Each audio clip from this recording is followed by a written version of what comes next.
Hey Gui, welcome to my Kuriswe. Ketemu lagi sama saya Kurayui dalam jurnal Kurayui. Apa kabarnya hari ini? Semoga kita semua selalu dalam lindungan Tuhan Yang Maha Esa, diberi kelimpahan berkah berupa kesehatan dan kebahagiaan.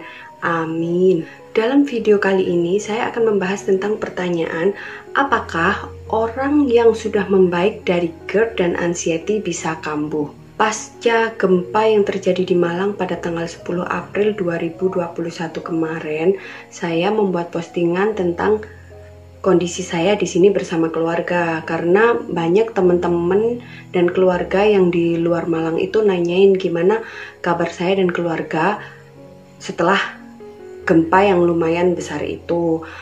Teman-teman dan saudara sempat khawatir karena saya lama balesnya.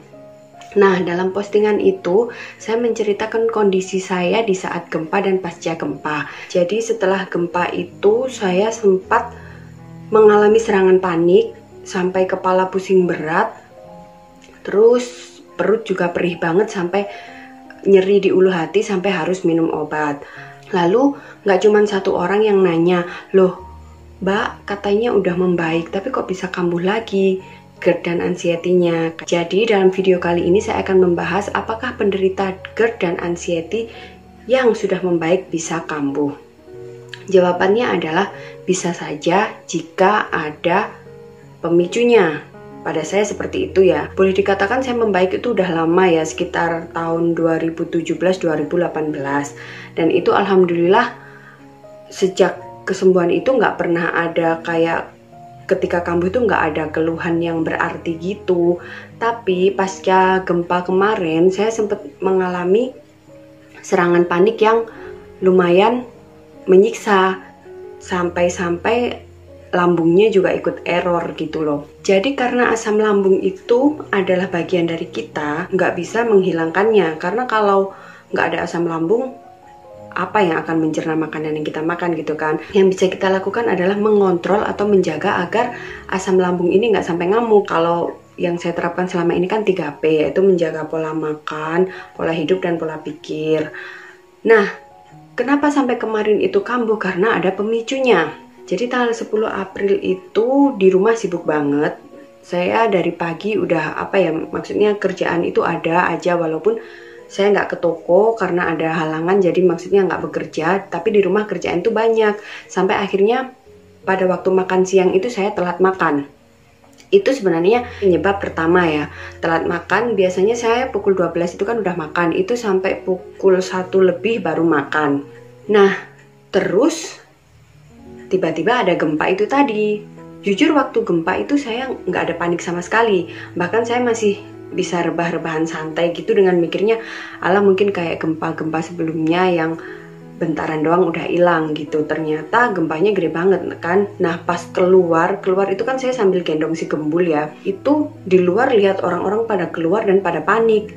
Di situ saya mulai jantung tuh deg-degan, mulai deg-degan gak karuan.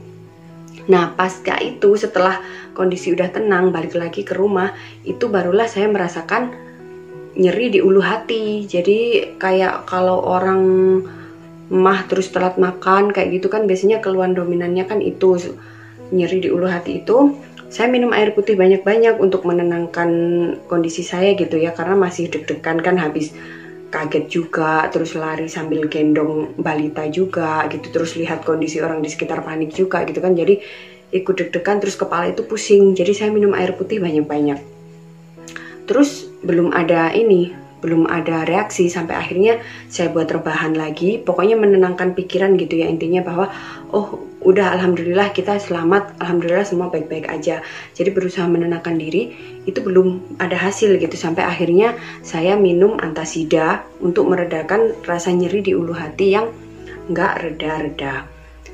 Alhamdulillah setelah minum itu hilang sakitnya. Karena gini, saya udah minum air putih banyak-banyak, air putih anget, tapi nggak mengurangi rasa sakitnya gitu loh. Dan kalau dibiarin kan ya gimana ya, namanya orang sakit dibiarin kan nggak nyaman. Akhirnya ya udah, jalan satu-satunya minum obat.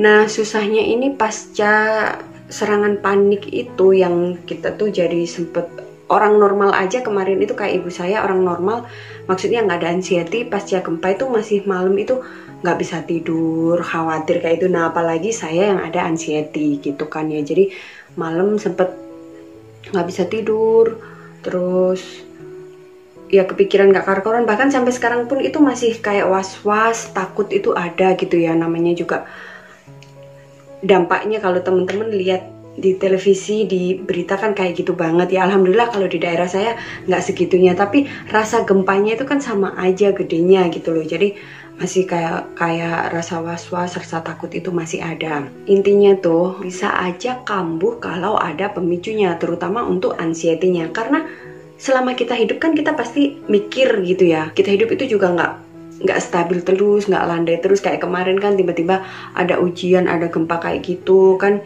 itu namanya shock banget sampai kena serangan panik, dan akhirnya anxiety-nya tuh kambuh lagi. Kayak misalnya pas mau tidur, aduh gimana nanti kalau ada gempa susulan. Apalagi kan waktu itu ada pemberitahuan dari BMKG awas gempa susulan gitu kan, jadi was-was terus. Alhamdulillah hari itu kalau lambungnya langsung beres ya, maksudnya setelah minum obat langsung membaik, tapi pikirannya yang masih agak kacau.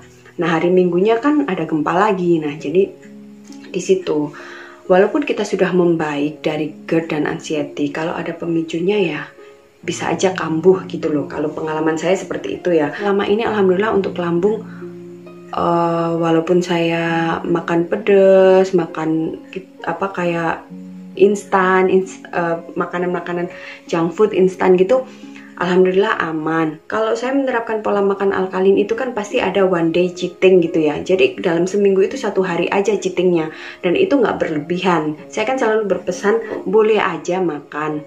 Misalnya pengen makan pedas, kangen makan sambal gitu ya, nggak apa-apa makan, asal jangan berlebihan, karena sesuatu yang berlebihan itu nggak baik. Jangan heran kalau orang kayak saya yang udah sering sharing tips-tips sembuh dari GERD, sembuh dari anxiety, tiba-tiba kambuh kayak gitu. Karena kalau kayak kemarin itu kan pemicunya udah jelas banget ya, gempa yang kayak gitu.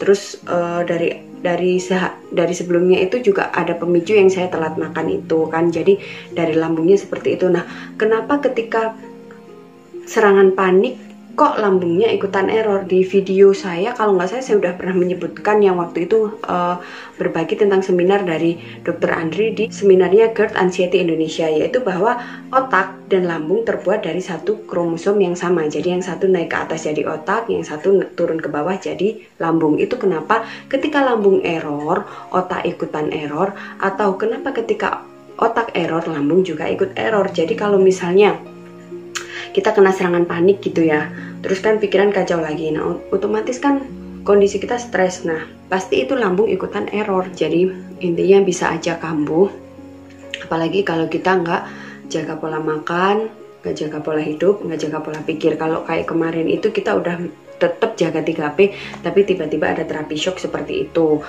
Ada juga temen saya yang tinggal di Lombok ya, teman seperjuangan itu, ketika pasca gempa juga kambuh lagi anxiety-nya, dan asam lambungnya juga ikutan ngamuk gitu. Namanya juga shock kayak gitu kan. Oleh itu tadi seperti yang saya bilang tadi, orang normal aja panik nggak karuan, apalagi orang yang ada anxiety kayak kita gitu. Jadi ya itu aja sih, tetap aja jaga pola makan, pola hidup, pola pikir. Insya Allah kalau kita tetap hidup sehat, terus pola pikirnya positif, makan yang baik, ya nggak akan kambuh gitu aja. Oke, jadi yang bertanya-tanya apakah orang sakit GERD dan anxiety yang sudah membaik itu bisa kambuh? Bisa saja asal ada pemicunya, kayak gitu ya. Jadi semoga video saya ini bisa memberi jawaban pada pertanyaan teman-teman. Mohon maaf jika ada salah kata. Mohon maaf jika jawabannya kurang kurang memuaskan gitu. Jika ada pertanyaan boleh ditulis di kolom komentar. Kalau saya tahu akan saya jawab. Kalau nggak tahu nanti kita cari jawabannya sama-sama ya. Terima kasih udah nonton video saya. Tolong dukung channel saya dengan like, comment, and subscribe. Bagikan video ini. Siapa tahu orang-orang di sekitar Shigui mengalami masalah yang sama dengan saya, yaitu pejuang GERD dan anxiety. Go Mama Matur, thank you. Bye-bye.